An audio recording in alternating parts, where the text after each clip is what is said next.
There are a lot of bad contracts in the NHL today, but we are going to rank the 10 worst NHL contracts right now in 2023. But which NHL player has the worst contract in the NHL right now? Well, we're going to be going from 10 all the way down to number 1 to answer that. So watch till the end for all the rankings and hit that subscribe button if you're new for more hockey content just like this. Now let's waste no time here getting into the 10th worst contract in the NHL right now. And we're going to start out with the Detroit Red Wings and not any players that you might expect. But going on to number 10 here, we're going to start out today with Ben Chiarot. Now, when we look at his contract and what he signed with Detroit, it looks a little bit better than when he signed it. Of course, a year being outside of it. But at 32 years old, he is an older player who did not play well last year for Detroit whatsoever. Was basically anchored next to Moritz Seider, was the anchor on Moritz Seider's pairing, and just destroyed his first half of the season. What he makes right now at $4.75 million for the next 3 years. He has a modified no trade clause. He's 32 years old. Obviously is a lot more of a defensive defenseman, a lot more of a physical guy.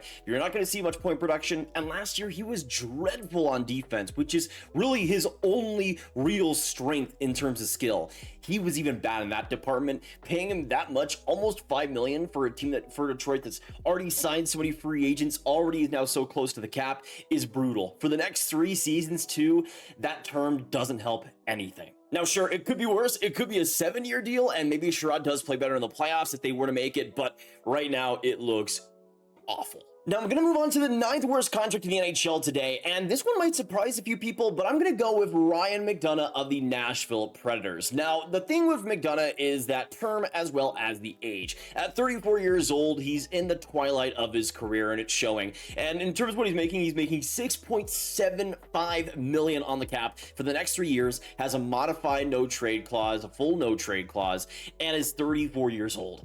All of those factors are brutal, and especially when you consider just a little bit of a lackluster first season with Nashville, 20 points in 71 games. His defensive game really kind of fell off a cliff a little bit. You consider what he's making, you consider his play, and to me, he's absolutely one of the most overpaid D. Though that experience is obviously important in Nashville's system with so many younger players. That is important, but not $6.75 million important. But before we get into number 8, let's first talk about today's sponsor Into the AM. They make premium apparel and clothing. Right now, I got my Coastal Charm tee, which fits amazingly and looks fantastic too. If you go into the description, go into the link intotheam.com/grab, you can get 10% off the entire store. Plus, you can get 3 shirts for $60, which is an amazing deal that I highly recommend you take advantage of. Thank you so much Into the AM for sponsoring today's video, and let's get to it. Now going on to number 8, we're going to just cut the suspense and go right into it, and I have Darnell Nurse, who is in an absolutely brutal position right now, and even though he's a fine top pair D, with his contract, it's an albatross. I mean, he makes $9.25 million for the next 7 years, not a complete no-move clause, and even though his age isn't bad at 28, still the term is massive for a player that's been overpaid here at 9.25. He's solid on physical play, can bring some good goal scoring and some decent point scoring, but besides that, isn't the greatest defensively, is not consistent whatsoever. And I mean, like with Nurse, you're wanting him, you're paying him to be this true number one defenseman, and he just hasn't ever been that for Edmonton. There's been some moments where he's proved some great things, but then other times where he comes out flat. This last year, 43 points in 82 games, but again, just a massive overpay here. But you need to be wowed at 9.25, especially on this Oilers team that needs every single penny they can get. Paying Nurse 9.25 is brutal in every single way. And then, of course, you combine the term, which at his age isn't too bad at 28, but again, the term and the AV and the no-move clause, it's all on Nurse's end.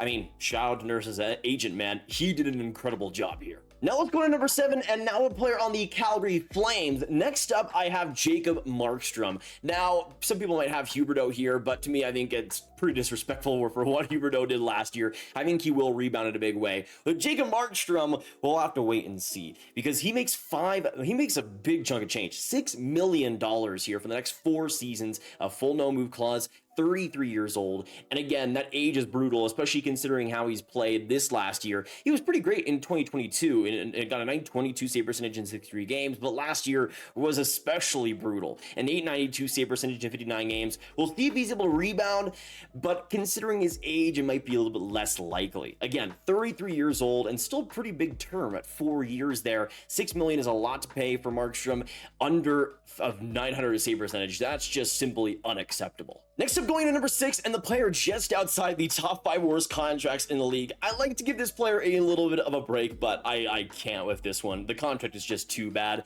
and that is Brendan Gallagher of the Montreal Canadiens. Now, here's the thing. I love Gally. I always loved Gally, and he is my boy, but I can't not put him here, okay? 31 years old, and when we look at his contract, it's pretty brutal. First, let's look at the points, though. I mean, this last year, only played 37 games after only playing 56 games in 2022. A lot of injuries over the past few years, and that's been brutal to see. But in the last couple of years, even when he has been healthy, he's been a middle 6 scorer at best. Great physicality, of course, great leadership, because Gallagher is the GOAT. But besides that, offensively, it's not what you want to see. And when you look at the contract, he makes $6.5 million for the next 4 seasons with a modified no trade clause and no move clause. And again, at that 31 years old age. Now, it's not horrible age-wise. He only ends when he is around 35, so that's not the worst in the world. And of course, the Habs can somewhat afford it, even if they're pretty close to the cap. But again, it was a Marc Bergevin move that I didn't really love at the time, especially the term. And we've seen how that injury bug has caught up to Gallagher. I mean, he's the type of player that will have a lot of injuries over his course of his career, especially later on, because he is so physically engaged. And we saw exactly how that's crippled his career up to this point and really made that contract into one of the worst out there, unfortunately. But now let's go to number 5, and a contract here that I think also not a lot of people talk about. We talked about Ryan McDonough, and a lot of people talking about how bad that contract is. To me, at number 5, I'm going to go to a St. Louis Blue here and go to Torrey Krug. Now, to me, Torrey Krug is in a weird position in his career. He's 32 years old, but at this point is starting to decline quite a bit, even offensively. You can see this last year in 63 games, got 32 points, was fine, but offensively was okay. Defensively, though, was still horrible, like we've seen with Krug over the past couple of years. And you look at the contract, what they're paying him, $6.5 million for the next 4 years, full no trade clause at 32 years old. And this is exactly why the Blues are in the position they're in. They give a contract like this to a player that is not exceeding expectations. 32 points in 63 games for an offensive D is bad, especially considering how awful and inconsistent he was last year. And you have the contract on top of that, a full no trade clause, like most of that Blues defense. And it's pretty much personified in Torrey Krug, an overpaid D past his prime at 32 years old that likely won't get too much better, likely will still keep getting worse. Brutal deal. Now, I'm going to give a little bit of spoilers here because we're not done yet with the St. Louis Blues. We're going to get into another Blues player in a second here, but at number 4 and the 4th worst contract in the league, I got Marc-Edouard Vlasic. Now, here's the thing. It's not as bad as it used to be because, again, he had that huge term, and just with the years going, it's not as bad as it used to be, really. But still, at 36 years old, Vlasic makes $7 million for the next 3 seasons, has that modified no trade clause, and again, when you look at his age, it's just brutal to see. Now, in San Jose, of course, you're not going to be asking for much offense there, but his defensive play has regressed completely up to this point. It was maybe a little bit better in 2023, but that's not saying much. He used to be one of the best defensemen out there, but now he doesn't produce offense, he doesn't produce defense. The only reason this contract isn't number 1 is the term. There's only 3 more years there, and for San Jose, it doesn't really matter too much, but it's still brutal to see, and there's a reason why he hasn't been traded off San Jose. That contract is the reason. He's also not that good anymore, but really the contract is the main reason still. Now, I said we'd be going back to the St. Louis Blues, and now we're going to go into the top 3 worst contracts in the league. Coming in at number 3, I have Jordan Binnington in net. Now, here's the thing. Jordan Binnington, really, since his cup run, has been just not good. Just not good at all. And I've been waiting year after year, predicting him to be a rebound candidate every single year, and I'm just going to stop. I just don't have any patience left with Jordan Binnington, honestly. At 30 years old, you can see what he did, again, since 2019, decent season maybe in 2020, an okay season in 2021, just continues to regress year after year after year, though, and ever since that 2019 run has just been on a downward spiral. He, though, makes $6 million for the next 4 seasons with a full no trade clause, and it's just brutal to see. I mean, for the Blues, likely Joel Hofer could end up surpassing Binnington as soon as this season. I could see Joel Hofer taking the starter position for Binnington this year.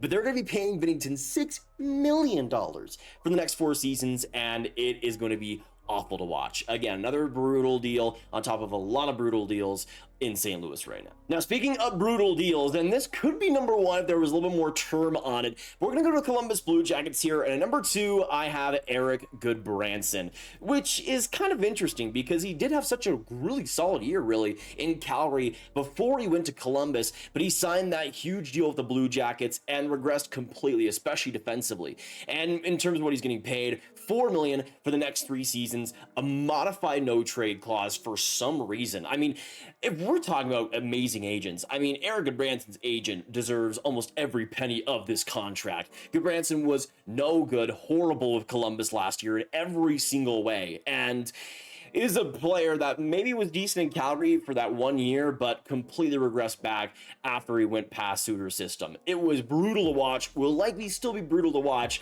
Hopefully that Columbus defense gets a little bit better around him, though, because relying on Gudbranson didn't exactly work for them. But now on to number 1 and the worst deal in the entire NHL right now. We've had a lot of goaltenders on this list, but to me, this goalie takes the cake.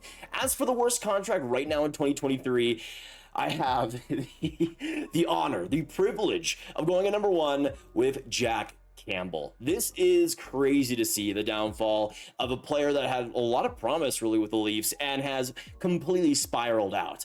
He's making right now $5 million for the next 4 seasons with a modified no trade clause at 31 years old, and the performance doesn't exactly back that up. You can see in his first year of Edmonton, it was just dreadful. An 888 save percentage, a 3.41 goals against average, horrible in goals saved above expected, lost his starter job almost immediately to Stuart Skinner, still somehow had a 21-9-4 record. But that just shows how good Edmonton is around him. Jack Campbell has been horrible. I really don't see him getting that much better, though I really do hope we do. As of right now, though, for what Edmonton needs, for what Edmonton has already gone with Stuart Skinner likely being the starter now, this contract looks like complete dead weight, absolute dead weight at $5 million, and that term too, and that trade protection.